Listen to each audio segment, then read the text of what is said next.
નમસ્કાર દર્શક મિત્રો, આજે સૌ ભારતવાસીઓ માટે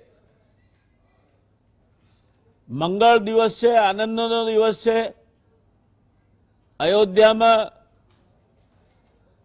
ભવ્ય રામ મંદિર માટેનું શિલાપૂજન આજે થયું છે। આજનો દિવસ એ દરેક ભારતીયના ઘરમાં દિવાળીની ઉજવણીનો દિવસ છે। એક ઐતિહાસિક દિવસ છે। જેમ સોમનાથના મંદિરનું પુનઃનિર્માણ થયું હતું એ જ ભવ્યતાથી આજે રામ મંદિરનું પણ પુનઃનિર્માણ માટેનો કાર્યાન્વિત થવાનો આજે શરૂઆત થઈ છે। આજે આપણે ભગવાન શ્રી રામચંદ્રને આપણી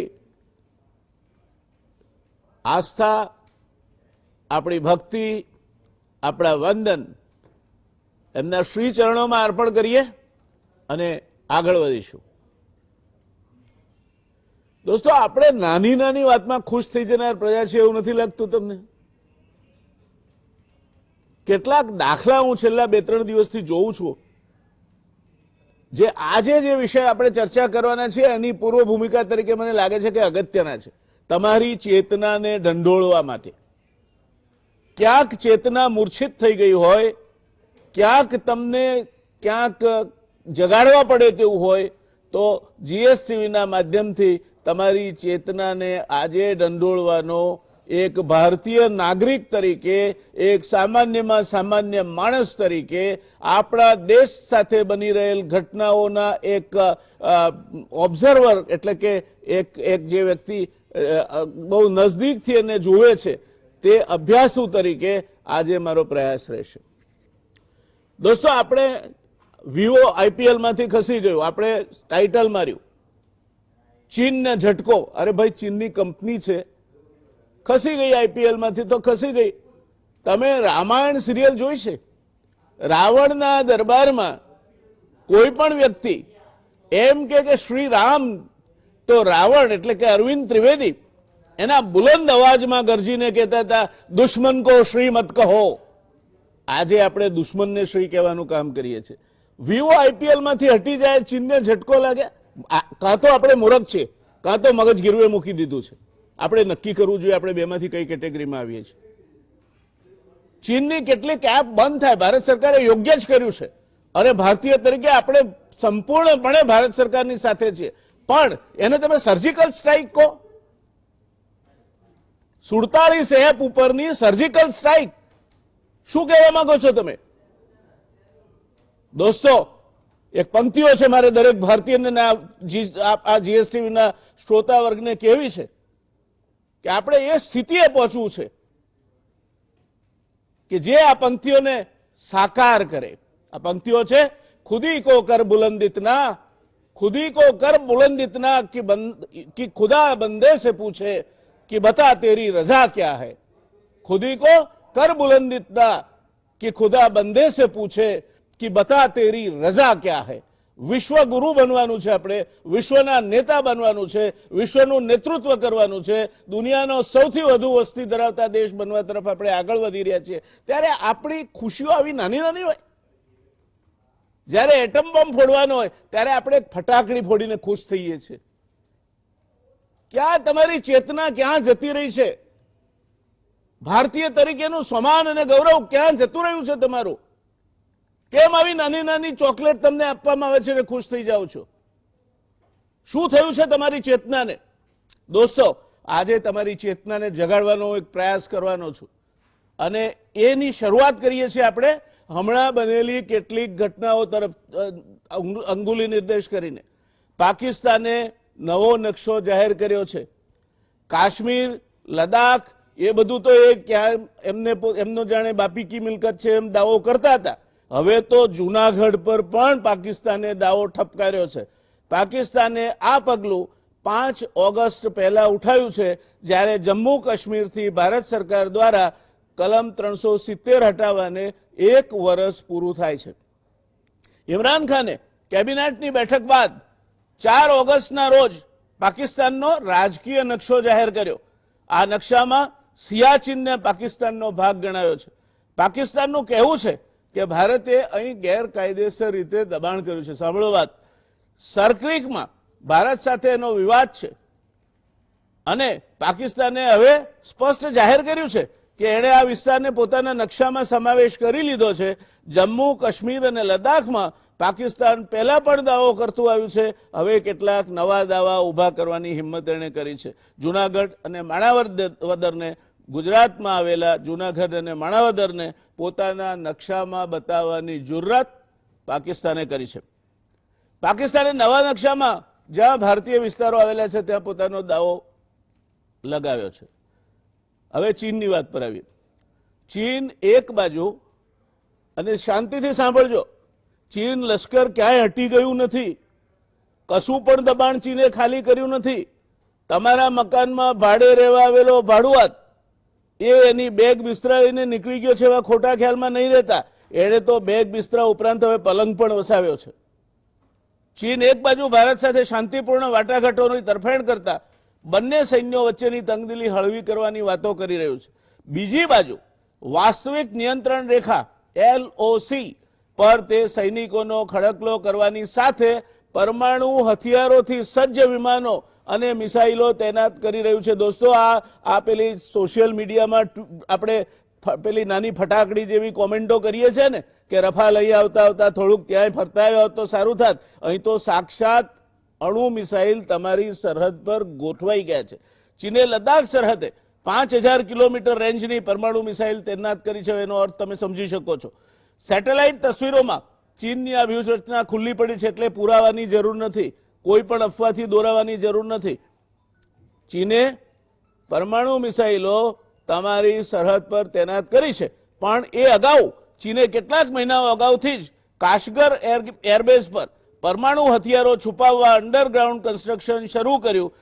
તો જે ભાગને લઈને ચીન અને ભારત વચ્ચે વિવાદ ચાલી રહ્યો છે તેને અનડિફાઇન્ડ ફ્રન્ટિયર, એટલે કોઈ તમારી કોઈ સરહદ છે જ નહીં, એ હજુ અનડિફાઇન્ડ ફ્રન્ટિયર છે, એની કોઈ સમજૂતી થઈ નથી. એ પ્રમાણે આ નકશો હવે પાકિસ્તાને પણ સંયુક્ત રાષ્ટ્રમાં રજૂ કરવાની તૈયારી કરી લીધી છે.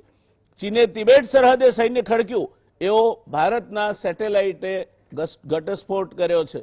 ચીને હિમાચલ પ્રદેશની સરહદે, હિમાચલ સરહદે ખેમકુલા પાસ નજીક 20 કિલોમીટર લાંબો રસ્તો બનાવ્યો છે. દક્ષિણ ચીન સમુદ્રમાં ચીનની લાઈવ ફાયર ડ્રીલ જહાજો ઉપર હુમલાનો અભ્યાસ 2 ઓગસ્ટ 2020 સુધી ચાલ્યો, જેમાં બેલેસ્ટિક મિસાઇલોથી સજ્જ જહાજોને ટાર્ગેટ કરવા માટેનો અભ્યાસ થયો. LAC પર 40,000 ચીની સૈનિક સેના ખડકાઈ છે. તેના સામે આપણી સેનાને પણ તૈયાર રહેવા આપણા રક્ષા મંત્રીએ હાકલ કરી છે.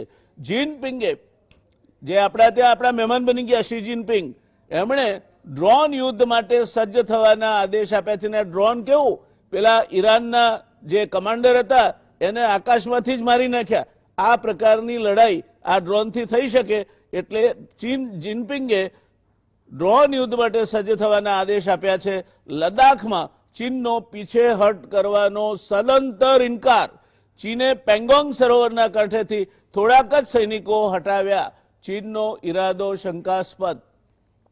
નેપાળે સંસદમાં નવો નકશો, પાકિસ્તાન કરે, ચીન કરે તો પછી નેપાળ શું કરવા બાકી રહી જાય? એટલે નેપાળે સંસદમાં નવો નકશો પાસ કર્યો. હમણાં 1800 કિલોમીટરની આપણી આખી સરહદમાંથી એણે અમુક ભાગ 395 ચોરસ કિલોમીટર વિસ્તારને પોતાનો હિસ્સો દર્શાવ્યો છે. તેમાં લિમ્પિયાધુરા, લિપુલેખ અને કાલાપાણી ઉપરાંત ગુંજી, નાભી અને કાટી ગામનો પણ સમાવેશ થાય છે. હાલ તો આ મુદ્દે સ્થિતિ અસમંજસ ભરે છે. નેપાળ લિપુલેખ અને અન્ય 2 વિસ્તારોને પોતાના હોવાનો દાવો કરતું આવ્યું છે. નેપાળ પોલીસે સરહદે ભારતીય ખેડૂતો પર ગોળીબાર કર્યો, એમાં 2 ખેડૂતના મરણ થયા છે. હમણાં એણે નવું કાઢ્યું છે, ઉત્તરાખંડના એક જિલ્લામાં નેપાળનો ભાગ પણ સમાવિષ્ટ છે, એમ કહીને ત્યાં પણ નેપાળ પોતાની હવે રજૂઆત કરીને ત્યાં પણ પોતાનો કબજો મેળવવા માંગે છે. ઈરાનની દોસ્તીને પગલે આપણે શ્યાબોહાર કરવાના હતા, એ શ્યાબોહાર ચીને આપણી પાસેથી છીનવી લીધું છે. ઈરાને રેલવે લાઇન પ્રોજેક્ટમાંથી પણ આપણને બહાર કર્યા છે. શેબોહાર આપણે એટલા માટે ડેવલપ કરતા હતા, એટલા માટે વિકસાવતા હતા કે પાકિસ્તાનમાં એક મોટો પોર્ટ ચીન વિકસાવી રહ્યું છે. એ ગદરના સામે શેબોહાર આપણને રક્ષણ આપશે અને આપણી એક ચીન ઉપર આંખ સતત મંડાયેલી રહેશે, એ વાત આપણે કરતા હતા. એમાં ભારતે ક્યાંક ને ક્યાંક ગોથું ખાધું છે. આરબ અમીરાત સ્થિત ફ્રાન્સના અલ ધાફા એરબેઝ, ત્યાં આ ઈરાનીઓની મજા જુઓ. એ લોકો અમેરિકાનું યુદ્ધ જહાજ છે નિમિત્ઝ, એ નિમિત્ઝનું મોડેલ બનાવીને એના ઉપર રોકેટ મારો કરવાનો, મિસાઇલો છોડવાનો અભ્યાસ કરતા હતા. તો આપણા જ્યાં ઉતર્યા હતા આપણા પેલા વિમાનો આવતા આવતા ફ્રાન્સનો એરબેઝ છે ત્યાં અલ ધાફા, એની બિલકુલ નજીક આ વિમાનો આ મિસાઇલ પડ્યા. થોડા આગળ પડ્યા હોત તો કદાચ આપણા રફાયેલ એમાં હોમાઈ ગયા હોત. આ પરિસ્થિતિ છે. ચીનને ઘેરવા અમેરિકા, જાપાન અને ઓસ્ટ્રેલિયા, ભારતે નીતિ બનાવી છે, પણ એ નીતિમાં કોણ કેટલું સિન્સિયર છે તે તો લાડી પાડી આવે દીવડે વખાણ. પણ સામે એક નવો મુદ્દો ઉભો થયો છે આંતરરાષ્ટ્રીય ક્ષેત્રે. રશિયાએ પોતાનો જ સેટેલાઇટ તોડી પાડ્યો છે અવકાશમાં. આ જે અવકાશની જે ટ્રીટી છે વાપરવાની, એનો સદંતર ભંગ છે. આજે એણે પોતાનો સેટેલાઇટ તોડી નાખ્યો, કાલે બીજા કોઈનો સેટેલાઇટ પણ તોડી શકે. કુવૈત સરકારે નવો કાયદો અમલી બનાવી ભારતીય નાગરિકોના પ્રવેશ પર પ્રતિબંધ મૂક્યો છે, જેથી 8 લાખ લોકો ભારત પાછા ફરશે એવો અંદાજ મુકાય છે. દરમિયાનમાં યુએઈ અને સાઉદી અરેબિયા, દક્ષિણ અરેબિયા, એની બંનેની પ્રિન્સેસે ભારત વિરુદ્ધ ટ્વીટ કર્યું છે. એટલે ચારે બાજુથી ભારતના સામે જાત જાતના અખતરાઓ થઈ રહ્યા છે. બાંગ્લાદેશ આપણી સાથે હતું, હવે બાંગ્લાદેશે પણ વિરોધી સૂર છોડવા માંડ્યા છે. એક ટાંકણીના ટોચકા જેવડું ભૂતાન, એણે પણ આપણા ખેડૂતોને પાણી આપવાનો ઇનકાર કરી દીધો છે. અને નેપાળે તો માણસાઈની હદ વટાવી પાણી છોડી અને બિહારને પૂરમાં ગરક કરી દીધું છે. આ પરિસ્થિતિ આપણી આજે ઊભી થઈ છે. તે સામે તમે પેલી ખુશ થાવ છો કે વિવો ગઈ, સારું થયું. 47 એપ હોય કે ના હોય શું ફરક પડે છે, પણ એ જે what it matters, A Sir Creek it matters. Nepal સાથેની બોર્ડર્સ, આપણા 350 વર્ગ કિલોમીટરનો પ્રદેશ, એની ચિંતા કરવી. એણે ઉત્તરાખંડમાં પણ હવે દાવો ઠોક્યો છે પોતાના માટે, એની ચિંતા કરવી. ચીને પરમાણુ મિસાઇલો વાળા એરક્રાફ્ટ આપણી સરહદે લગભગ લાવીને ગોઠવ્યા છે, એની ચિંતા કરવી. ત્યાંથી કુવૈતમાંથી 8 લાખ ભારતીયોને પાછા આવવું પડે એ પરિસ્થિતિ છે, એની ચિંતા કરવી. કે પછી આપણે માત્ર સોશિયલ મીડિયામાં આપણી બહાદુરી બતાવી અને મજા કરવી. તમારા પર છોડું છું આ પ્રશ્નનો જવાબ દોસ્તો. પણ આજની પરિસ્થિતિની આ ચર્ચા માટે આપણી સાથે એવી જબરજસ્ત ધુઆધાર પેનલ છે કે તમને આ પરિસ્થિતિ ઉપર શું આપણી સ્થિતિ છે તે જાણવાની મજા આવશે. ડોક્ટર કેતનભાઈ શુક્લ 1986ની બેચના ઇન્ડિયન ફોરેસ્ટ સર્વિસના ફોરેન સર્વિસના અધિકારી છે, રાજદૂત છે.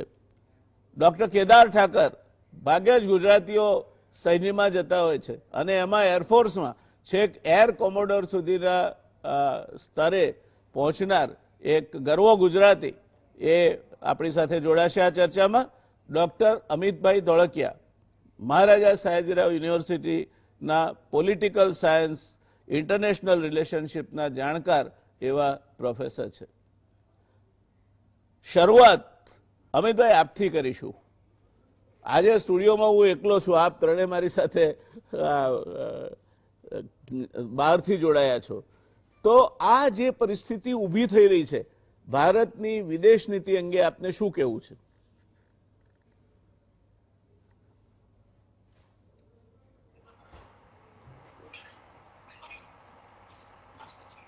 પરંતુ મને લાગે છે કે ભારતને માટે અત્યારે આ એક સૌથી પડકારજનક એવો સમય છે. એટલા માટે કે ચીન સાથે જે શીત યુદ્ધ શરૂ થયું છે અમેરિકાનું, એમાં જાણે અજાણે આપણે ક્યાંક જોડાઈ રહ્યા છીએ. ચીન દ્વારા જે સ્ટ્રિંગ ઓફ પર્લ્સ ની પોલિસી ભારત સામે અપનાવવામાં આવી છે, ખાસ તો છેલ્લા લગભગ 10 થી 15 વર્ષ દરમિયાન, જે પોલિસીનો એક જ હેતુ છે કે ભારતને ઘેરવું, ભારતને તમામ દિશાઓમાંથી ઘેરવું. તો મને લાગે છે કે અત્યારે જે પરિસ્થિતિ ઊભી થઈ છે એ આ સ્ટ્રિંગ ઓફ પર્લ્સની જે પોલિસી છે ચીનની ભારત સામે, એ હવે સપાટી ઉપર સ્પષ્ટ રીતે ઉભરી રહી છે અને એના ચોક્કસ જે લક્ષ્યાંકો હતા ચીન દ્વારા એ પણ ક્યાંક સિદ્ધ થઈ રહેલા આપણે જોઈ રહ્યા છીએ. સરહદી વિવાદ તો છે ચીન સાથે અને એ સૌથી મોટો મુદ્દો છે, એ કોઈ પ્રશ્ન નથી. પરંતુ સરહદી વિવાદ ઉપરાંત પણ મને લાગે છે કે ભારતનો ચીન સાથે જે બહુ મોટો મુદ્દો છે વર્તમાનનો અને ભવિષ્યનો, એ છે આપણી મેરીટાઈમ સિક્યોરિટી. ચીન ભારતને માત્ર સરહદ ઉપર જ નહીં પરંતુ આપણી જે દરિયાઈ સરહદ છે ત્યાં પણ ઘેરવા માંગે છે. એટલે પાકિસ્તાનનું જે ગ્વાદાર પોર્ટ છે એ લગભગ ચીન દ્વારા જ માત્ર બનાવવામાં નથી આવ્યું, પરંતુ ચીનની જેના ઉપર માલિકી છે એવું આપણે કહીએ તો ખોટું નથી. એ જ રીતે શ્રીલંકાનું જે હમ્બનતોતા પોર્ટ છે એ પણ બહુ મોટા ચીને બનાવ્યું છે અને લગભગ 99 વર્ષની લીઝ પર એ પોર્ટ શ્રીલંકા દ્વારા ચીનને આપવામાં આવ્યું છે. ચિત્તાગોંગ પોર્ટ માટે પણ ચીન અને બાંગ્લાદેશ વચ્ચે એક વિશિષ્ટ કરાર થયા છે. હવે ભારતને માટે જે હિન્દ મહાસાગરનો પ્રદેશ છે, આ તમામ જે પોર્ટ્સની જે મેં વાત કરી તે હિન્દ મહાસાગરના જ પોર્ટ છે. તો હિન્દ મહાસાગરનો જે આખો પ્રદેશ છે તે ભારતના વ્યાપાર માટે, ભારતની સુરક્ષા માટે ખૂબ મહત્વની વાત છે. અને ચીન દ્વારા જે આ એક પોર્ટ્સનું ડેવલપ કરવામાં આવી રહ્યું છે ભારતને અડતા જે વિવિધ સરહદી પ્રદેશો છે એમાં, એ મને લાગે છે કે ભારતને માટે એક બહુ મોટા ખતરાની આ એક ચેતવણી છે. ચીને કહ્યું છે કે આ પોર્ટ્સ માત્ર વ્યવસાયિક પોર્ટ છે, પરંતુ હકીકત એ છે કે નેવી દ્વારા પણ આ પોર્ટ્સ યુઝ થઈ શકે એ પ્રકારના ત્યાં સંસાધનો પણ છે અને એ પ્રકારની સુવિધાઓ પણ ચીન દ્વારા વિકસાવવામાં આવી છે. અને આપે જેમ કહ્યું તેમ હવે ઈરાનનું જો ચાબહાર પોર્ટ પણ ભારતના હાથમાંથી નીકળી જશે તો સ્વાભાવિક છે કે ભારતના આંતરરાષ્ટ્રીય વેપારને માટે અને ભારતની જે મેરીટાઈમ સિક્યોરિટી છે એના માટે મને લાગે એક બહુ મોટો ખતરો આપણા સમક્ષ ઊભો થયો છે. અને ભારતે આ બાબતમાં મને લાગે છે ખૂબ જ સાવચેતી ભરી અને ખૂબ ઝીણવટપૂર્વક વિચાર કરી અને લાંબા ગાળાની નીતિ બનાવવાની આવશ્યકતા હું જોઈ રહ્યો છું. એટલે મને લાગે છે કે વિદેશ નીતિના સંદર્ભમાં માત્ર આપણા પડોશી દેશો કે આપણી જમીની સરહદો જ નહીં, પરંતુ આપણી દરિયાઈ સરહદો, આપણો આંતરરાષ્ટ્રીય વેપાર, આપણું શિપિંગ અને આપણી એનર્જી સિક્યોરિટી, આ બધું જ અત્યારે એક પડકારનો સામનો કરી રહ્યું છે. જય નારાયણભાઈ. થેન્ક યુ અમિતભાઈ, આપે બહુ મજાની વાત કરી. આપણે દરિયાઈ રસ્તે પણ હવે આવનાર ભય સામે ચેતતા રહેવું પડશે. અને દોસ્તો, તમને કદાચ ખ્યાલ હશે કે બાંગ્લાદેશનું જ્યારે યુદ્ધ આપણે લડી રહ્યા હતા ત્યારે આપણા નૌકાદળે અદ્ભુત કામગીરી કરીને કરાચી પોર્ટ પર હુમલો કર્યો અને એને ત્યાં રોકાયેલું પાકિસ્તાનને રહેવું પડ્યું. એ પણ એક બહુ ઇતિહાસમાં સુવિદિત બાબત છે. એટલે જો તમે દરિયાઈ રસ્તે સલામત નહીં હો, ને ગુજરાતે તો ખાસ ચિંતા કરવી જોઈએ, કારણ કે દેશનો 3જા ભાગનો દરિયા કિનારો આપણી પાસે છે. એટલે આપણે આ બાબત ચિંતા નહીં કરીએ તો મને લાગે છે કે મોડા વહેલા આપણે તકલીફમાં, જ્યાં જો કોઈ પણ પ્રકારનું કન્ફ્રન્ટેશન થાય તો ગુજરાત અત્યાર સુધી દૂર હતું સરહદથી, ઉત્તરની સરહદથી, હવે એ પરિસ્થિતિ શક્ય દેખાતી નથી. આપણે પણ એમાં સીધા ક્યાંક ને ક્યાંક જોડાવવું પડે તે પ્રકારની પરિસ્થિતિનું નિર્માણ થાય. ખૂબ સાચી વાત કહી અમિતભાઈ આપે. કેદારભાઈ, આપની પાસે આવું છું. ચીને કેટલાક મહિના અગાઉ જ કાશગર એરબેઝ પર પરમાણુ હથિયારો રાખી શકાય એના માટેના બંકર્સ કે ભોંયરા કે જે આપની ભાષામાં કહેતા હોય એ અંડરગ્રાઉન્ડ કન્સ્ટ્રક્શન શરૂ કર્યું. અને હવે એણે ત્યાં 5000 કિલોમીટર રેન્જની પરમાણુ મિસાઇલો તૈનાત કરી છે. વિમાનોનો એક આખો કાફલો ત્યાં મૂક્યો છે. તો આ શું બતાવે છે? આનાથી આપણા સામે કયો ભય ઉભો થાય? તિબેટના જે પણ મિલિટરી બેઝિસ છે, એર બેઝિસ છે, ત્યાં વર્ષોથી ચાઇના આ તરફની તૈયારી કરી રહ્યું છે, ઇન્ફ્રાસ્ટ્રક્ચર ડેવલપ કરી રહ્યું છે, રનવેની લેન્થ વધારે લાંબી કરી રહ્યું છે, કારણ કે ત્યાંના જે બધા મિલિટરી બેઝિસ છે બધા 14,000, 15,000, 13,000 ફૂટની હાઈટ ઉપર આવેલા છે. એટલે એના માટે લાંબો રનવે જોઈએ એના ફાઇટર્સ પ્લેન માટે. એટલે એ છે એના માટેના જે બ્લાસ્ટ પેન્સ છે, બંકર્સ જે તમે કહો છો એ તૈયાર કરી રહ્યું છે, પાર્કિંગ સ્પેસ, હેંગર્સ આ બધું તૈયાર કરી રહ્યું છે. એટલે આપણને ખબર છે આ વાતની કે એ તૈયારી કરી રહ્યું છે. અને પણ એનો સૌથી મોટો જો એને કોઈ ડિસએડવાન્ટેજ હોય તો એ છે કે બધાનું જે મેં કહ્યું એમ એલિવેશન ખૂબ વધારે છે. એનો અર્થ એમ થાય કે એના જે એરોપ્લેન્સ છે એની જે કેરિંગ કેપેસિટી છે, જે આર્મામેન્ટ જે કેરી કરે એ બહુ જ લિમિટેડ કેરી કરી શકે. જ્યારે આપણી સાથે આપણા જે એરબેઝિસ છે એ બધા લગભગ 200-500 ફીટની હાઈટ ઉપર છે. અંબાલા છે કે હલવારા છે કે પઠાણકોટ છે કે એ બધા એનાથી ખૂબ જ વધારે આપણે આર્મામેન્ટ કેરી કરી શકીએ, which is a distinct advantage sir. પણ છતાં આપણે એને ધ્યાન તો દેવું જ જોઈએ અને આપણે પણ એ પ્રમાણે હું ધારું છું ત્યાં સુધી એને કાઉન્ટર કરવાની તૈયારી કરી જ રહ્યા હશું. ધન્યવાદ. પણ આ એક ચિંતાનો વિષય છે. હા, ડેફિનેટલી. જો એવું કોઈ કન્ફર્મ આપણને મળે કે ન્યુક્લિયર વેપન્સ સાથે સજ્જ પ્લેનો એ લોકોએ ત્યાં મૂક્યા છે તો આપણે એના કાઉન્ટર કરવા તૈયાર રહેવું જ પડે. જી ધન્યવાદ. કેતનભાઈ, આ લોટ ઇઝ ટોક્ડ અબાઉટ એક આખું જે નવું સંગઠન બન્યું, અમેરિકા, ઓસ્ટ્રેલિયા, ભારત, એ બધાની એક ધરી ઊભી થઈ અને એને ભારતને નાટો જેવું સ્ટેટસ આપવામાં આવ્યું છે એવું કહેવાય છે.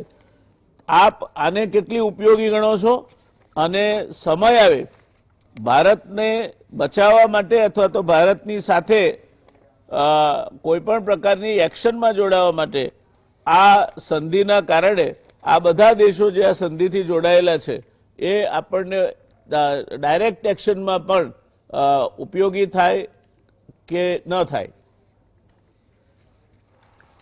આમાં તમે જે શરૂઆતમાં કહ્યું કે ચેતના જગાવવાની જરૂર છે, એટલે આજે બહુ ઓસ્પિશિયસ દિવસ છે. આ જે કોડ છે એ કોર્ડિનેટર સિક્યુરિટી ડાયલોગ હતો પહેલા. હવે એમાંથી અત્યારે એની અંદર 4 કન્ટ્રી જોડાયેલા છે: ઇન્ડિયા, જાપાન, અમેરિકા અને ઓસ્ટ્રેલિયા. આ પ્રોજેક્ટ જે શરૂ થયો એમાં બહુ લાંબા ગાળાનો વિચાર કરીને કરવામાં આવ્યું હતું, કારણ કે શીત યુદ્ધની તૈયારી થઈ ચૂકી છે, જે આપણે લાસ્ટ ટાઈમ ડિસ્કસ કર્યું હતું કે ચાઇના હવે આ જે પરિસ્થિતિ છે લાંબી ચાલશે. કારણ કે અત્યારે સૌથી મહત્વનો મુદ્દો એ છે કે અમેરિકાના ઇલેક્શનમાં શું પરિણામ આવે છે. આના માટે ભારતે ઘણા લાંબા સમયથી, એટલે 10-20 વર્ષથી આપણે વિચાર કરીએ છીએ. સૌથી પહેલા તો આપણે ઇન્ડિયન ઓશન ડ્રીમ 22 કન્ટ્રી અને 10 ડાયલોગ પાર્ટનરનું બનાવ્યું હતું અને ઇન્ડિયા એનું ચેર હતું 2011 થી 2013 સુધી. હવે જાપાને એક બીજો આઈડિયા બી મૂક્યો હતો કે જેટલી બી ડેમોક્રેસી છે, એશિયન આર્ક ઓફ ડેમોક્રેસી, એ બધા ક્વાડમાં જોડાય, કે જેમાં કોરિયા, થાઈલેન્ડ, વિયેટનામ, ફિલિપાઇન્સ, આ બધા કન્ટ્રીને ચાઇના જોડે સાઉથ ચાઇના સીમાં નાનો મોટો વિવાદ છે. પાર્સલે આઇલેન્ડ છે, સ્પાટલા આઇલેન્ડ છે, અને આ જે આખી ધુરી બને છે, પણ હવે આ ધુરી છે ને એ કોન્ક્રીટ થવી જોઈએ. કારણ કે એક આપણે તમે જે વાત કરી કે ચાણક્યની, તો આમાં રામ જન્મભૂમિ તો આપણું સૌથી મોટું સામ્રાજ્ય જે કહેવાય એન્શિયન્ટ ટાઈમમાં વર્લ્ડમાં, એ ચંદ્રગુપ્ત મૌર્યનું હતું. એટલે એણે આને માટે બહુ સારું. એટલે અત્યારે જે ચાઇનાની પોલિસી છે કે ભાઈ જેમ બને એમ જલ્દી સોફ્ટ વોરમાંથી એ લોકો હવે એમનો જે પાવર છે એને એસર્ટ કરવા માંડ્યા છે. એટલે આને એમ કહેવાય કે ડોક્ટ્રાઇન ઓફ સાયલન્ટ વોરમાંથી એ લોકો હવે એગ્રેસિવ બનતા જાય છે. આપણા આડોશ પડોશમાં પાકિસ્તાન, બાંગ્લાદેશ, નેપાળ અને શ્રીલંકા, ત્યાં એમની ચાઇનાએ આપણને જે કહેવાય કે સ્ટ્રિંગ ઓફ પર્લ, હવે એમાં આખું એમનું વર્ચસ્વ છે. સાઉથ ચાઇના સીમા વર્ચસ્વ છે. આપણે ગાર્લેન્ડ રોડ બનાવી રહ્યા હતા સેન્ટ્રલ એશિયા અને અફઘાનિસ્તાન સાથે, તો ઈરાકના 4 પોર્ટમાં બી પ્રોબ્લેમ છે. એટલે આમાં પરિસ્થિતિ એવી છે અત્યારે આપણે કે ભારતે આમાં એક જે બહુ સ્ટાન્ડર્ડ નીતિ અપનાવવી જોઈએ. કારણ કે ક્વાડ છે એ હજુ જેને કહેવાય કે એકદમ સ્ટ્રોંગ અને પરફેક્ટ સ્ટેજમાં નથી. એશિયન નાટો બનાવવાની વાત ચાલતી હતી કે જેની અંદર મેં હમણાં કહ્યું આપણને કે આ જે ડેમોક્રેસી છે જેટલી એની, અને એશિયન આર્ક ડેમોક્રેસી બનાવે. હવે એને માટે આપણે ઘણા પ્રયત્નો કરવા પડશે. એના માટે ચાણક્ય ફોરેન પોલિસીમાં બહુ સારું કહ્યું છે, સદગુણ્ય થિયરી. એટલે એની અંદર સૌથી પહેલા છે પીસ અને સંધિ. બીજો મુદ્દો છે કે આપણે ન્યુટ્રલ રહીએ, એટલે આસના. પણ હવે ન્યુટ્રલ રહેવા જેવી પરિસ્થિતિ રહી નથી, એટલે એના માટે તમારે સમસર્ય એટલે એલાયન્સ અને સપોર્ટ, કે જેટલા ડેમોક્રેટિક કન્ટ્રી છે, જેટલા કન્ટ્રીને ચાઇના જોડે પ્રોબ્લેમ છે, અને આપણે જે ઇકોનોમિક પાવર છે, આમાં સૌથી મોટી વસ્તુ હવે એ થશે કે ઇકોનોમિક જે પાવર હોય એને લીધે તમારા એલાયન્સીસ સારા થતા જાય. આપણી યુદ્ધમાં 5 રાફેલ આવ્યા, પણ આપણી પાસે ઓલરેડી 740 ફાઇટર પ્લેન છે, 700 જેટલા હેલિકોપ્ટર છે. એટલે હવે આર્મીની જે પરિસ્થિતિ છે એ સારી છે, પણ આમાં એવું તમે જે કહ્યું એ પ્રમાણે કે આ વસ્તુ હવે લાંબા ગાળાની છે. એટલે લાંબા ગાળાની અંદર 2 વસ્તુ હોય છે. એક તો તમારી ડિપ્લોમસી ઇમ્પોર્ટન્ટ રહે છે, કે ડિપ્લોમસી એક્સટેન્ડ આપો સ્ટેટ ક્રાફ્ટ. અને એની અંદર સૌથી મહત્વની વસ્તુ છે જે ચાણક્ય એના માંડલા થિયરીમાં કહ્યું છે કે નેબરિંગ કન્ટ્રીને આપણે 3 રીતે જોવા જોઈએ.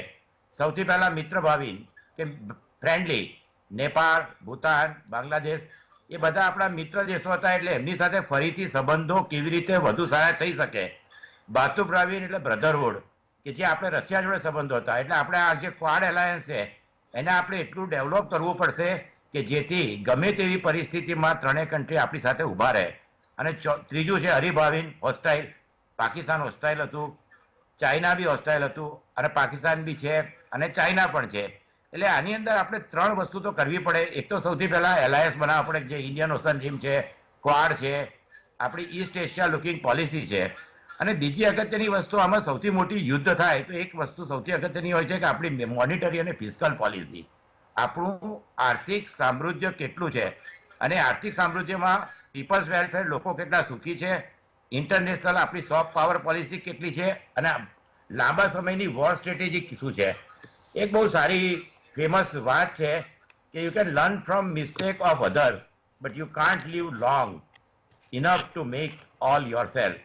અને આમાં અગત્યની આમાં સૌથી મહત્વનો મુદ્દો સ્ટેટ ક્રાફ્ટમાં મકિયાવેલી કે પ્લેટો કે બધાએ કૌટિલ્યે લખ્યો છે કે કાયમ ભૂતકાળમાં રહેવાથી કોઈ ફાયદો નથી.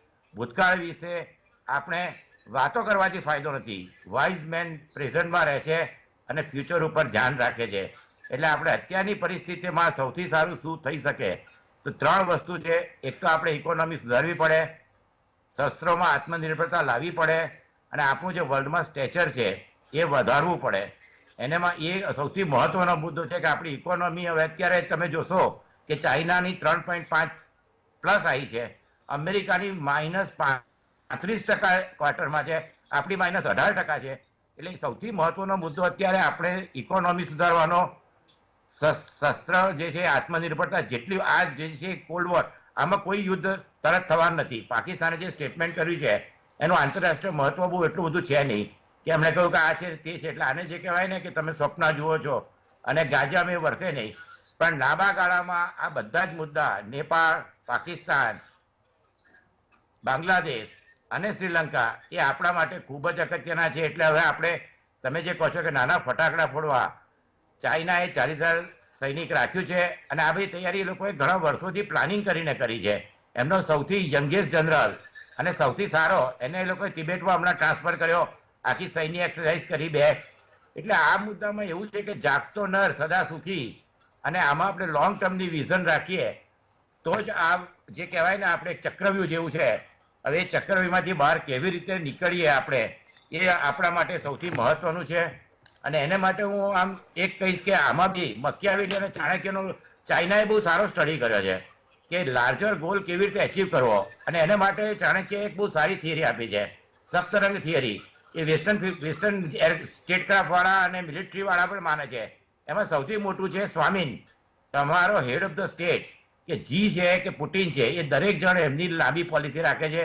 અમાત્ય, તમારા adviser, military adviser, economic adviser અને પોલિટિકલ એડવાઇઝર, એ દરેક સારા અને જેને કહેવાય ને કે વિશાળ વાંચન, વિશાળ અનુભવ હોય.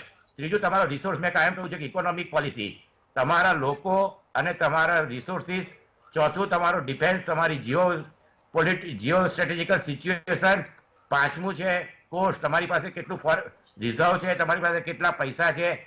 6થું આર્મી, અને 7મું એલાયન્સ, મિત્રો. એટલે આ સપ્તરંગ થિયરી અત્યારના દિવસે, આજના દિવસે 3000 વર્ષ પછી પણ એકદમ સાચી છે અને એને માટે આપણે જેટલા પ્રયત્નો કરી શકીએ. અને માંડલા થિયરી કહે છે કે લોકોનું ભલું એટલે કે પહેલા ઇકોનોમી અને સાથે સાથે સિક્યોરિટી. સપ્તરંગ થિયરીમાં આજે માંડલા જે થિયરી કહે છે વ્હીલ, એમાંથી કેવી રીતે બહાર આવવું એને માટે 3 જ વસ્તુ છે. એક તો સૌથી પહેલા એલાયન્સીસ, ઇકોનોમી અને આર્મી. ત્રણેયને આપણે જેટલા જલ્દી સુસજ્જ કરી શકીએ અને એમાં પ્રેક્ટિકલ અને પ્રેગ્મેટિક એ સૌથી મહત્વની વસ્તુ છે. વિચારો કરવાથી કશું થશે નહીં. એટલે જેટલા પ્રેક્ટિકલ, પ્રેગ્મેટિક અને સૂક્ષ્મ રહીશું તો જ આપણે આમાંથી બહાર નીકળી શકીશું. બાકી લાંબા ગાળાના આને માટે 5 કે 10 વર્ષમાં શીત યુદ્ધ હવે આગળ વધી રહ્યું છે. એટલે આપણે આપણું જે સૌથી પહેલા આપણું પોતાનું ધ્યાન રાખી અને આજુબાજુ અને આખી વિશ્વમાં વિશ્વગુરુ બનવું એટલે એના માટે ચક્રવર્તી, જે રામ ભગવાનને કહેતા ને કે ચક્રવર્તી રાજા રામ, એટલે ચક્રવર્તી બનવું હોય, વિશ્વગુરુ બનવું હોય તો એના માટે જે કહેવાય ને કે મહેનત કરવી પડે. અને એના માટે એક પાછું બહુ સારું રામ માટે કહ્યું છે કે ભારત દેશમાં 2000 વર્ષના જૂના જે શ્લોક છે એ કન્ટિન્યુ યુપી બિહારના લોકો કરે છે. તે તુલસીના રામચરિત માનસનું છે. એટલે આજના દિવસે આપણે એમાંથી એક પ્રેરણા લેવી જોઈએ. સાથે સાથે એ જે એમણે જે અનુભવ આપ્યા છે કે મર્યાદા પુરુષોત્તમ રામ, એટલે દરેક વસ્તુમાં મર્યાદા રાખીને આમાં આપણે કેવી રીતે સફળ થઈ શકીએ, એ મારા ખ્યાલથી આજના દિવસ માટે સૌથી અગત્યનો મુદ્દો છે. ધન્યવાદ. અમિતભાઈ, આપે કેતનભાઈને ધ્યાનથી સાંભળ્યા હશે. એમણે જે વાત કરી એમાંનો એક મુદ્દો એ છે કે જેમની સાથે સારા સંબંધો હતા આપણા, એ પાડોશી દેશો સાથે સારા સંબંધો પુનઃસ્થાપિત કરવા જોઈએ. આમે ગુજરાતીમાં કહેવત છે, પહેલો સગો પાડોશી. તો શું લાગે છે આપને કે નેપાળ સાથે પુનર્વત અથવા તો કમસે કમ આપણા વિરુદ્ધ એ ન રહે તે પ્રકારના સંબંધો પ્રસ્થાપિત થઈ શકે ને થઈ શકે તો એ માટે શું કરવું જોઈએ? અને ભૂતાન અને બાંગ્લાદેશ સાથેના સંબંધોમાં શું ખૂટે છે જેના કારણે એ લોકો આપણાથી નારાજ છે? અને બાંગ્લાદેશ એ આપણા જે કહેવાય કે આપણા સ્ફિયરમાં આવે છે. નેપાળ જોડે આપણા સંબંધો બગડવાનું એક કારણ છે કે આપણે 2019 ની જોડે વાત કરવાની હતી. Ketanbhai, sorry to interrupt you. Ketanbhai, Ketanbhai, sorry to interrupt you. This is a question for Amitbhai.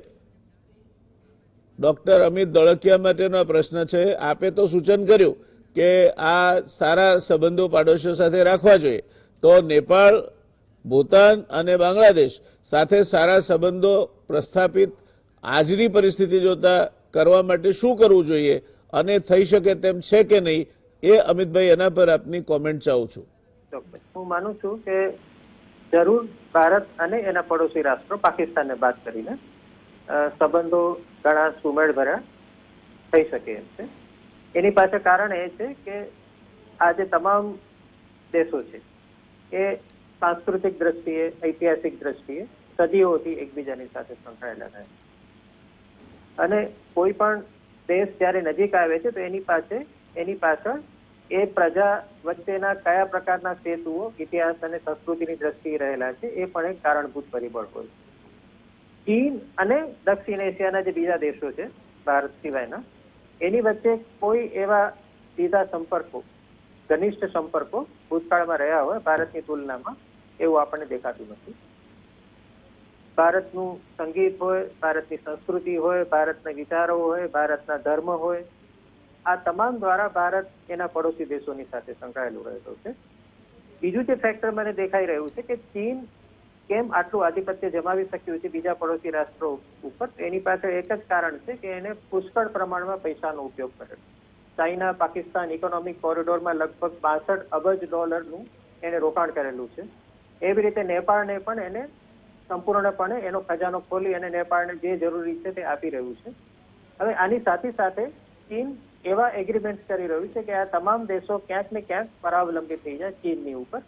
બલકે ચીનનો જે બેલ્ટ અને રોડ ઇનિશિયેટિવ છે, જેમાં આ તમામ દેશો સંકળાયેલા છે, શ્રીલંકા, બાંગ્લાદેશ, પાકિસ્તાન, નેપાળ વગેરે, એને 21st સેન્ચુરી કોલોનિયલિઝમ કહેવામાં આવે છે. કારણ કે ચીન દ્વારા જે પ્રકારના કરારો કરવામાં આવે છે એ આ દેશોને દાયકાઓ સુધી ચીનના ગુલામ દેશો બનાવી દેશે. અને આ અંદેશો હવે એ દેશની પ્રજાને પણ સમજાવવા લાગ્યો છે. એટલે શ્રીલંકા હમ્બનટોટા પોર્ટના જે અનુભવ પછી હવે સમજી ગયું છે કે હવે ફરી પાછા જો આપણે ચીન સાથે આ પ્રકારનો કરાર કરીશું તો શ્રીલંકાનું સાર્વભૌમત્વ જોખમાઈ જશે. બાંગ્લાદેશ હું માનું છું કે ભારતનું અત્યારે સૌથી નજીકનું એવું આપણું મિત્ર રાષ્ટ્ર છે. થોડા દિવસ પહેલા જ ભારતે એને કન્સેશનલ ક્રેડિટ આપી છે. બાંગ્લાદેશ માટે ભારત સિવાય બીજો કોઈ ઉપાય પણ નથી, કારણ કે ચારે દિશાઓમાં ભારત દ્વારા જ એ ઘેરાયેલું છે અને ભારત સાથે એના સૌથી વધારે ઘનિષ્ઠ આર્થિક સંબંધો રહેલા છે. એટલે બાંગ્લાદેશ પણ હવે સમજી ગયું છે કે ચીન સાથે લાંબા ગાળાના સંબંધો રાખવાથી કદાચ એની ઓળખ અને એની સાંસ્કૃતિક અસ્તિત્વ અને એના સાર્વભૌમત્વ ઉપર ખતરો આવી શકે એમ છે. ભારતે જે કરવાની જરૂર છે તે એક મોટું મન દાખવવાની જરૂર છે. પડોશી રાષ્ટ્રોની એક જે હંમેશા ફરિયાદ રહી છે ભારતને માટે કે એણે બિગ બ્રધરલી એટીટ્યુડ રાખવી. આપણે ટેકન ફોર ગ્રાન્ટેડ કરી રહ્યા છીએ ક્યારેક આપણા મિત્ર રાષ્ટ્રોને. નેપાળ એટલે તો આપણે કહીએ એ પ્રમાણે જેને વર્તમાનનું હોય એવી જે એક એટીટ્યુડ આપણે નેપાળ પ્રત્યે દાયકાઓથી રાખવી છે, એને કારણે નેપાળમાં હંમેશા એક પ્રકારે ભારત વિરોધી સેન્ટિમેન્ટ લોકોમાં પ્રવર્તતું દેખાવા મળે છે. નેપાળની ચૂંટણીઓમાં પણ આપણે ઘણી બધી આંતરિક દખલગીરી કરી છે. નેપાળમાં પ્રધાનમંત્રી કોણ થાય, નેપાળનો વિદેશ મંત્રી કોણ થાય, એ પણ નવી દિલ્હી નક્કી કરે એવા પણ ભૂતકાળમાં ઘણા દાખલાઓ છે. તો મને લાગે છે કે હવે આપણે તમામ રાષ્ટ્રોને એક સમાન રાષ્ટ્ર તરીકે ગણવા જોઈએ.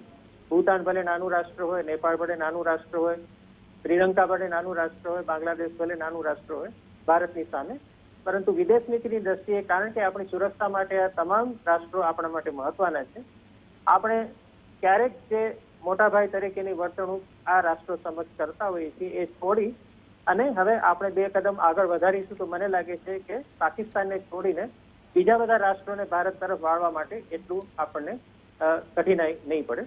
જય નારાયણ સાહેબ. ધન્યવાદ. વાત આપની સાવ સાચી છે, કારણ કે પુત્ર પણ 16 વર્ષનો થાય પછી એને મિત્ર માનવો એવું આપણા પુરાણી જે આપણી ફિલોસોફી છે, આપણું જ્ઞાન છે પ્રાચીન, એમાં કહેવામાં આવ્યું છે. એટલે સ્વાભાવિક રીતે જેમ નાનું રાષ્ટ્ર એમ એની સંવેદનાઓ પણ વધારે મોટી હોય છે અને એ આપણે કહ્યું તે વાત સાથે સંમત છું કે એને આપણે થોડાક પંપાળીને રાખવા પડે, થોડાક પેમ્પર પણ કરવા પડે અને છતાં પણ એ આપણી જરૂરિયાત છે એમ સમજીને એ કરેલું એળે ન જાય એ પ્રકારની પરિસ્થિતિનું નિર્માણ થાય. કેદારભાઈ, આપને એક સાવ હટકે પ્રશ્ન પૂછવો છે મારે. છેલ્લા 2-3 દિવસથી એવી ચર્ચા ચાલે છે કે નેપાળ આપણા ત્યાં જે સારામાં સારી ગુરખા રેજિમેન્ટ કહેવાય એમાં જે લોકો નોકરી કરે છે એમને ઉશ્કેરી રહ્યું છે. હવે આ આપને સાચું લાગે છે? અને જો સાચું હોય તો એના પરિણામો આપણા દેશ માટે શું આવે? મને એવું લાગતું નથી એ બાબતમાં. એનું 2 કારણ છે. એક તો એ છે કે ગોરખા કોમ્યુનિટી ખૂબ જ એનો જ્વલંત ઇતિહાસ રહ્યો છે.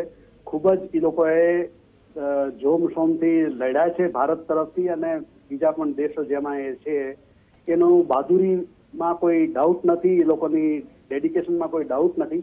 પણ આજે જે જાતનું ઇન્ડિયન આર્મી બન્યું છે it is gradually becoming technology oriented. પહેલી વાત તો એ છે. બીજું એ છે કે ગોરખા રેજિમેન્ટ બહુ સારી રેજિમેન્ટ છે, that is fine, but it is one of the another 20 odd regiment. એટલે એવું પણ નથી કે ઇન્ડિયન આર્મી ટોટલી ગોરખાઝ ઉપર ડિપેન્ડન્ટ હોય. આપણી બીજી બધી તમે હમણાં જ ગલવાનની પણ તમે જે વાતો સાંભળી હશે એ બીજા જે રેજિમેન્ટ છે દે આર ઓલ્સો પરફોર્મિંગ. કારગિલમાં આપણે જોયું છે કે જુદી જુદી રેજિમેન્ટો હતી, ગોરખા પણ હતા પણ સાથે શીખ પણ હતા અને જાટ પણ હતા અને બિહાર રેજિમેન્ટ પણ હતા. તો આપણી ઓવરઓલ ટ્રેનિંગ એવી રહી છે અત્યાર સુધીમાં અને એટલી આપણી વાઇડ રેન્જિંગ આપણી રેજિમેન્ટ છે અત્યારે કે એવું નથી કે ગોરખા નહીં હોય તો આપણને બહુ મોટો ફટકો પડશે કે એવું કંઈ થશે. યસ, એક જમાનો એવો હતો કે જ્યારે they were in the forefront, but over the years we have widened our intake અને I don't think એમાં.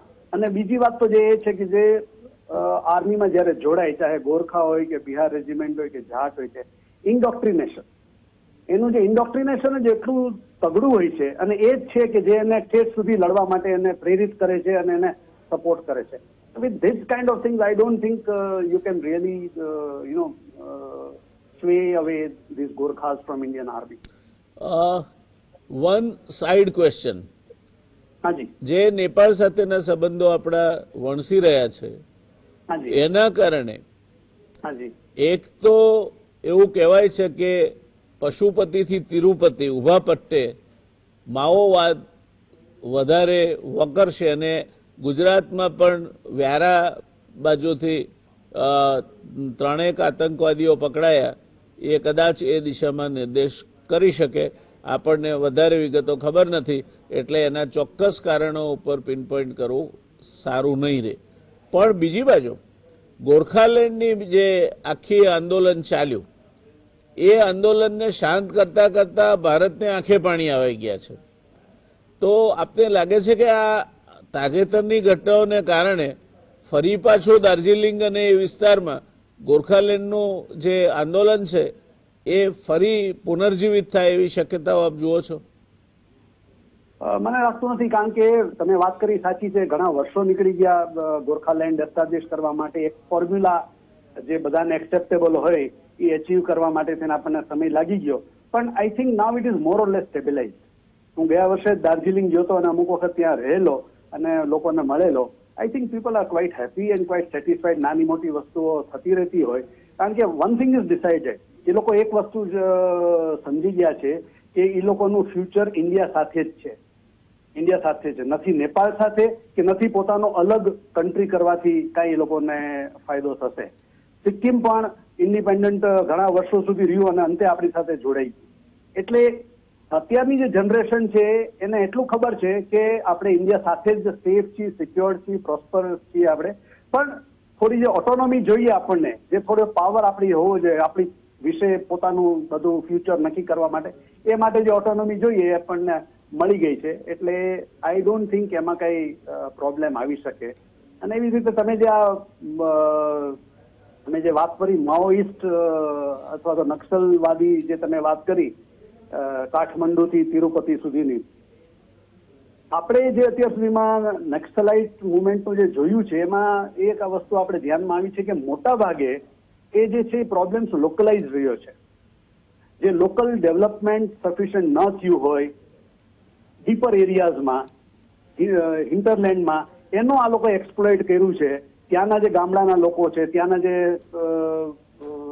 ટ્રાઇબલ એરિયાઝ છે, એ લોકોને આ લોકો એક્સપ્લોઇટ કર્યું છે. I think we have learnt our lesson well. Andhra Pradesh did very well.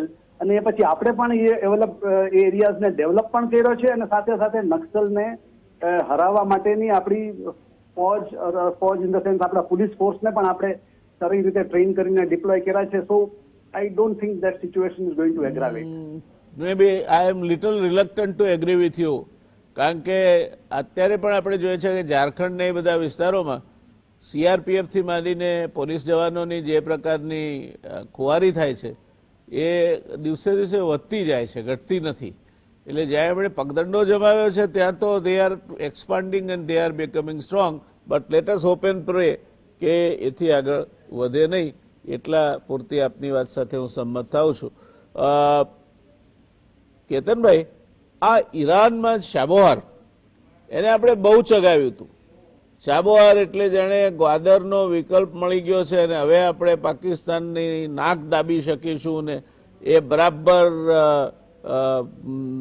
Oil supply જે આખી એનો ટ્રંક રૂટ છે એનું નાક દબાવી શકશે. અફઘાનિસ્તાન સાથે આપણે એના થકી સારો વ્યવહાર કરીશું, ટૂંકા રસ્તે અફઘાનિસ્તાન સાથે પહોંચી શકાશે પાકિસ્તાનમાં ગયા વગર. આ બધી ઘણી એના ફાયદાઓનું આપણે વર્ણન કર્યું હતું. નાવ આજની તારીખમાં ઈરાન એ કુલ્લે આપણા હાથમાંથી જતું રહ્યું છે. તો આનું ભારતની રાજનીતિ અને ભારતની આંતરરાષ્ટ્રીય નીતિ ઉપર આપ શું પડઘો પડતો જુઓ છો અને શું નુકસાન થાય એનાથી આપણે? આનું છે ને તે સ્ટ્રેટેજિક મહત્વ બહુ વધારે હતું. એટલે 4 પોર્ટને લીધે આપણે એક તો અફઘાનિસ્તાનમાં એક્સેસ હતો અને સેન્ટ્રલ એશિયામાં એક્સેસ હતો. એટલે હવે લેન્ડ રૂટમાંથી આપણે જે ત્યાંથી કરી શકતા હતા એ બધું બંધ થઈ જશે. બીજું, અફઘાનિસ્તાનનું મહત્વ સ્ટ્રેટેજિકલી ઘણું વધારે છે, કારણ કે ત્યાં કોપર વર્લ્ડનું સૌથી હાઈએસ્ટ કોન્સન્ટ્રેશન એટલે કે માઇન્સ ત્યાં આગળ છે. એટલે હવે જે આમાં એ છે કે ઈરાન જોડે આપણા સંબંધો બ્લો હોટ બ્લો કોલ્ડ જેવા રહ્યા છે. ઈરાન બી આપણું આમ તો પડોશી જ કહેવાય. એટલે હવે આની અંદર આપણે એ જોવું જોઈએ કે આવતા 1 કે 2 વર્ષમાં આ પ્રોજેક્ટમાંથી આપણે કેટલા પાછા અંદર જઈ શકીએ છીએ. ચાઇનાની પોલિસી બહુ ક્લિયર હોય છે. પૈસા છે, એમની ઇકોનોમી $15 ટ્રિલિયન છે. એટલે આફ્રિકામાં બી આપણે જે 40 વર્ષથી સારા સંબંધ હતા એ બધા દેશોમાં પણ ચાઇનાની ઘૂસપેઠ ઘણી વધી ગઈ. એટલે આની અંદર હવે પરિસ્થિતિ એ છે કે આમાં બે ધુરી છે. એક બાજુ ચાઇના છે, એક બાજુ અમેરિકા છે. રશિયા અત્યારે થોડા ચાઇનાની બાજુ છે. પણ જે મિડલ ઇસ્ટના કન્ટ્રી છે ત્યાં આગળ પણ અત્યારે ઈરાન, ઇરાક, લેબેનોન, કતાર, એટલે આમાં આખું જે પરિસ્થિતિ છે હવે એ પરિસ્થિતિમાં આપણે ન્યુટ્રલ રહીને કે દાખલા તરીકે ઓઇલ ખરીદવાનું હોય તે ઓઇલ આપણે ઈરાન પાસેથી ઘણું ખરીદીએ છીએ અને એની સેન્કશનો ચાલ્યા કરશે, પણ આપણે અમેરિકા સાથે સારા સંબંધ છે. એટલે આપણે આમાં એવું છે ને કે ખાડાની ધાર પર ચાલવું જોઈએ, પણ છતાં ઈરાન સાથે આપણા સંબંધો વર્ષોથી ઘણા સારા રહ્યા છે. આપણે એમને મદદ બી કરી છે અને એ જો લાંબા પાયે જોવા જઈએ તો આજે 4 પોર્ટ છે આપણે માટે ઘણું મહત્વનું છે, પણ એ ગયું એવું ના કહી શકાય. બીજું છે આપણે ડિસ્કસ કર્યું કે પ્લીઝ ગો હેડ.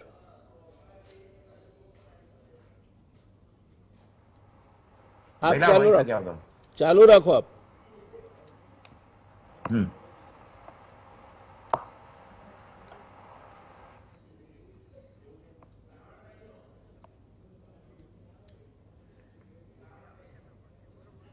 કેતનભાઈ બોલો, તમે ચાલુ રાખો, તમારી વાત સાંભળીએ છીએ અમે બધા. હા, તો એમાં એવું છે ને કે આપણે ઈરાન જોડે સંબંધો સુધરી શકે એવી પરિસ્થિતિ છે, કારણ કે આપણી પાસે ઇકોનોમિકલી જે જોવા જઈએ તો આપણે ઓઇલ સૌથી મોટા ઇમ્પોર્ટર છે. 80% આપણું ઓઇલ ઈરાનમાંથી ઇમ્પોર્ટ થાય છે. એટલે આમાં એવું છે કે અત્યારે આપણે જે બધા નેબરિંગ કન્ટ્રી છે, એક તો બિગ બ્રધર ચાઇના, ક્યારેય તમે જોશો તો કોઈની આગળ જઈને બહુ મોટું કશું કરશે નહીં. ભૂતાન મેં બહુ વર્ષો કામ કર્યું છે. દરેક કન્ટ્રીની એમની પોતાની એક જે અંદર ખાનેથી જે એ હોય છે કે બધાને ઇક્વલ સમજતા હોય છે. એટલે એમની જે લાગણીઓ છે એમનું આપણે ધ્યાન રાખવું જોઈએ. એ ઈરાન માટે સાચું છે, પાકિસ્તાન માટે સાચું છે, બાંગ્લાદેશ, ભૂતાન અને નેપાળ, પણ પર્ટિક્યુલરલી ભૂતાન અને નેપાળના આપણા સંબંધો ઘણા સારા રહ્યા છે. ઈરાન જોડે પણ આપણા સંબંધો ઘણા સારા રહ્યા છે. અને હિસ્ટોરિકલી જોવા જઈએ તો આપણે ચાઇના કરતાં બી ઈરાન જોડે 600-700 વર્ષથી ઘણા સારા સંબંધ રહ્યા છે, અકબરના જમાનાની પહેલા પણ. એટલે આ બધું જોવા જઈએ તો હિસ્ટોરિકલી આપણે આટલા બધા સંકળાયેલા હોવા અને કલ્ચરલી જે સુફિઝમ છે ને એ બધું પણ આપણે અને ઈરાનમાં બંને જગ્યાએ સાથે છે. એટલે આમાં એવું છે કે અત્યારે હવે આપણે દાખલા તરીકે ગુરખા રેજિમેન્ટ આપણી સારામાં સારી રેજિમેન્ટ છે. માણેકશા 28 ગુરખાના હતા. એ ગુરખા રેજિમેન્ટે બ્રિટિશ ટાઈમમાં બી ભારત માટે લડ્યા છે, હજુ પણ લડશે. એટલે આ બધી આપણે 1 લાખ ગુરખા સોલ્જરોને પેન્શન આપીએ છીએ નેપાળમાં. હવે આ બધી વસ્તુઓનો આપણે વ્યવસ્થિત જેને કહેવાય સોફ્ટ ડિપ્લોમસી કે સોફ્ટ પાવર એનો ઉપયોગ કરવો જોઈએ નેપાળમાં, ભૂતાનમાં અને ઇવન ઈરાનમાં, કે આપણી સાંસ્કૃતિક સંબંધો છે, ઇકોનોમિક આપણે છીએ. એટલે આમાં એવું છે કે જે સંબંધો છે એ આમાં દાખલા તરીકે ચાઇનાનો બિલ્ટ રોડ પ્રોજેક્ટ છે, ઘણો અટવાયેલો રહે છે. એટલે એમને બી તકલીફ પડે છે આટલા બધા પૈસા ખર્ચવા છતાં. એટલે અત્યારે કોઈ બી જે કહેવાય ને ઘીના થામમાં ઘી ઢળે એ રીતની પરિસ્થિતિમાં આપણે સોફ્ટ પાવર અને સાથે સાથે એક સિમ્પલ સોલ્યુશન અને સિમ્પલ આનું એ છે સર્વગુણમ કાંચનમાસ્તે, તમે ફાઇનાન્શિયલી સ્ટ્રોંગ થાવ એટલે તમારા એલાઇઝ ચારે બાજુથી તમારી પાસે આવે. એટલે જેમ બને એમ જલ્દી ભારતે એમની ઇકોનોમી સરખી કરવી જોઈએ અને શાંતિથી, જેને કહેવાય ને એક મુસદ્દીગીરી જે ગુજરાતીમાં શબ્દ વપરાય છે એ વાપરી અને નેપાળ, ભૂતાન અને ઈરાન કે બાંગ્લાદેશ એ દરેક જણ જોડે આવતા 2 કે 3 વર્ષમાં સંબંધો ખૂબ જ સારી રીતે સુધારવા જોઈએ. ગુરખા રેજિમેન્ટ ઘણાને મળેલો છું, 1000 સૈનિકોને પેન્શન મળે છે. બ્રિટનમાં બી ગુરખા રેજિમેન્ટ છે એ આર્જેન્ટિનામાં લડી હતી. એટલે એ લોકોને આપણે કોઈ તકલીફ નથી, પણ એમાં કોઈ ખોટા સ્ટેટમેન્ટ ના આવી જાય જે આપણે જોઈએ છે કે જાતના પેલા આર્ટ્સ યુનિવર્સિટી એને જેમ બને એમ આમાંથી દૂર રહે એ ખૂબ જ અગત્યની વસ્તુ છે. કારણ કે નાના દેશો આવી નાની વસ્તુઓ માટે ખૂબ જ સેન્સિટિવ હોય છે અને એ સેન્સિટિવિટીનું આપણે ધ્યાન રાખવું જોઈએ કે જે આપણે વર્ષોથી આપણી નીતિ છે વસુધૈવ કુટુંબકમ, એ નીતિને આપણે હવે ખરેખર જેને કહેવાય ને શબ્દોમાં અને કાર્યમાં બંનેમાં ઉતારવી જોઈએ, તો આપણે 100% સફળ થઈ શકીશું. ધન્યવાદ. ખૂબ અગત્યની વાત કહી કેતનભાઈ આપે. પહેલી વાત તો એ કે આપણે આર્થિક રીતે સક્ષમ બનવું જોઈએ. આપણી અર્થવ્યવસ્થા એ અત્યારે જે પરિસ્થિતિમાં છે એમાંથી બહાર લાવીને એને વળી પાછી વિકાસના રસ્તે ચડાવવી જોઈએ. અને બીજું, બેજવાબદાર વિધાનો કરવામાંથી દૂર રહેવું જોઈએ. ખાસ કરીને આપણા જે સોશિયલ મીડિયાના બહાદુરો છે એ જાત જાતની લડીઓ સોશિયલ મીડિયામાં લડે છે, એ આપણને નુકસાન કરે છે, ફાયદો નથી કરતી. અમિતભાઈ, રશિયા અને ચીન, ચીનને પણ ઓઇલ માટે રશિયાની જરૂર છે, કારણ કે ચીન પણ વિશ્વ બજારમાંથી ઓઇલનું બહુ મોટું ઇમ્પોર્ટર છે. ભૂતકાળમાં આપણે ચીન સાથે જ્યારે લડાઈ થઈ ત્યારે ક્રુશ્ચોવે બહુ ગજબનો ડિપ્લોમેટિક જવાબ આપેલો કે India is our friend but China is our brother. તો આ રશિયા ચાઇના એક્સિસ બાબતમાં આપને શું કહેવું છે, અને એ 1 થી 1.5 મિનિટમાં આપે કહેવાનું રહેશે. રશિયા અને ચાઇના વચ્ચે એક્સિસ ઊભી થઈ એક બહુ સ્વાભાવિક ઘટના છે, કારણ કે અમેરિકા પોતે એવી મોટી મહાસત્તા છે કે રશિયા જેવી, ભલે આજે રશિયા મહાસત્તા નથી તેમ છતાં પણ એની પાસે દુનિયામાં બીજા નંબરે સૌથી વધારે પરમાણુ શસ્ત્રો છે, ભૌગોલિક દ્રષ્ટિએ બહુ મોટો દેશ છે. એટલે અમેરિકા અને રશિયા વચ્ચે એક એક્સિસ ઊભી થાય એ લગભગ અસંભવ છે, બંનેની સાઇઝ અને બંનેના પાવરની જોતા. અને અમેરિકાને નાખવું એ રશિયા માટે પણ કમ્પલ્સન છે, કારણ કે અમેરિકાની નીતિઓ એવી રહી છે કે કોઈ પણ દેશને માટે એ નડે એવી નીતિઓ હોય છે. તો અમેરિકા એનું આધિપત્ય જમાવવાની કોશિશ કરી રહ્યું છે જ્યારે રશિયા ઉપર, ત્યારે રશિયા માટે ચીનને સપોર્ટ આપવા સિવાય મને લાગે છે કે લાંબા ગાળે બીજો કોઈ વિકલ્પ બચતો નથી, એની સાઇઝ અને એના મહત્વાકાંક્ષાને જોતા. તો ભારત માટે હવે વિકલ્પો ઘણા ઓછા થાય છે કે રશિયાને આપણે એક મિત્ર રાષ્ટ્ર તરીકે નહીં ગણી શકીએ. રશિયા આપણું સૌથી મોટું ડિફેન્સ સપ્લાયર છે, આપણે એ વાત યાદ રાખવી જોઈએ. રફાયેલની ભલે આપણે મોટી વાતો કરી, પણ મિગ વિમાનો થકી જ ભારતની સુરક્ષા અત્યાર સુધી ટકી આવી છે. રફાયેલ ભારતમાં પહેલી વાર આવેલા વિમાનો નથી, અને 300 થી ઉપરાંત આપણી પાસે મિગ વિમાનો છે. કોમોડોર સાહેબ બેઠા છે, મારે વિશેષ નહીં બોલવું જોઈએ, પરંતુ સૌથી મોટું ડિફેન્સ સપ્લાયર આપણો રશિયા છે. એટલે કેતનભાઈની સાથે હું એ પણ કહીશ કે રશિયા સાથે પણ સંબંધો આપણે બગાડવાની, અમેરિકાના હિતને ધ્યાનમાં રાખીને આપણે રશિયા સાથે સંબંધો બગાડવાની થેન્ક યુ. એટલે ટાઇટ રોપ વોકિંગ આપણે કરવાનું છે તલવારની ધાર પર. કેદારભાઈ, આપને થોડો સેન્સિટિવ પ્રશ્ન પૂછવો છે. રફાલ આવ્યા એટલે આપણને ગૌરવ થાય, એના સામે કોઈ વાંધો નથી, હોવું જોઈએ. પણ આ રફાલ આવ્યા એટલે આપણે તો જાણે વિશ્વયુદ્ધ ત્રીજું જીતી ગયા એ પ્રકારનો ઉન્માદ પ્રવર્તે છે આ દેશમાં. એ અંગે આપને શું કહેવું છે? સોશિયલ મીડિયાનો કમાલ છે, એમાં કોઈ બે મત નથી. પણ સાથે સાથે એક વસ્તુ એ પણ છે કે Rafale is a generation ahead. 22 વર્ષ પછી આપણી પાસે એક એડવાન્સ ફાઇટર પ્લેન આવ્યું છે અને વધુ પણ આવવાના છે. ઇટ ઇઝ વે હેડ. ચાઇનાના પણ જે આ J-20 અને J-17 ની વાત કરે છે, એના જે પણ પ્લેન્સ છે એનું કોઈ પ્રૂફ નથી કે 200 કિલોમીટર દૂર પ્લેનને પાડી શકે છે અને શૂટ કરી શકે છે અને બિયોન્ડ વિઝ્યુઅલ રેન્જ, આ બધી વાતો છે. It has not been proven. જ્યારે રાફેલ ઓલરેડી આટલા વર્ષોથી ઉડે છે, ઇન્ડિયા સ્પેસિફિક આપણે એને બનાવડાવ્યું છે અને એનો અનુભવ છે, પ્રૂવન છે, and it is 4.5 generation aeroplane. એટલે there is no doubt it is way ahead of other most of the ચોક્કસ એનાથી ફાયદો થયો છે આપણને. we have got a high tech addition to our but that alone is not the entire strength of the country. આપને શું કહ્યું છે કેતનભાઈ આ બાબતમાં? આમાં એવું છે કે આપણું જે એરક્રાફ્ટ છે સુખોઈ 30 છે કે MiG-29 એડવાન્સ છે. રાફાએલ એ 2000 એટલે જેને કહેવાય ને 4th જનરેશન એનું પ્લેન છે. હવે નવા પ્લેનો આવશે એટલે આપણે જે એડવાન્સ એમાં સિસ્ટમ એડ કરી છે એની રીતે ફાયદો થશે. પણ આપણે 144 રાફાએલની જરૂર છે. એટલે આ રાફાએલ જે છે એ છે, પણ આપણે હવે આમાં મેં જેમ કહ્યું એમ આત્મનિર્ભર થયા વગર કે ઇન્ડિયામાં આ દરેક વસ્તુ મેન્યુફેક્ચરિંગ કર્યા વગર કોઈ છૂટકો નથી. કારણ કે કાલે જ ટ્રમ્પની એમાં એણે F-35 ની વાત કરી છે. ચાઇનાએ ઓલરેડી એમની જાતે બનાવી દીધા છે. રશિયાએ આપણને કાયમ જે વાત કરી આપણે ધોળકિયાભાઈએ કે 40% આપણો સપ્લાય રશિયાથી છે, ઇઝરાયલથી છે. પણ આ બધો જે આપણે સપ્લાય લઈએ છીએ એના મેન્ટેનન્સનો બી બહુ ખર્ચો હોય છે. એટલે આપણે જ્યારે ટ્રાન્સફર ઓફ ટેકનોલોજીમાં લાયસન્સથી બનાવીએ ત્યારે આપણને ઘણા ફાયદા થતા હોય છે. Thank you, Ketanbhai. I think I would have given you a little more time, but unfortunately the constraints on me do not permit that. પણ ત્રણેય નિષ્ણાત આપણા જે આજના મહેમાન છે ડૉક્ટર કેતનભાઈ, કેદારભાઈ અને ડૉક્ટર અમિતભાઈ, ત્રણેય ખૂબ જ રસપ્રદ માહિતી આપી છે, પણ એ બધી માહિતીનો એક વાક્યમાં જો સમરી કાઢવી હોય તો ગોળ નાખશો એટલું ગળ્યું થશે.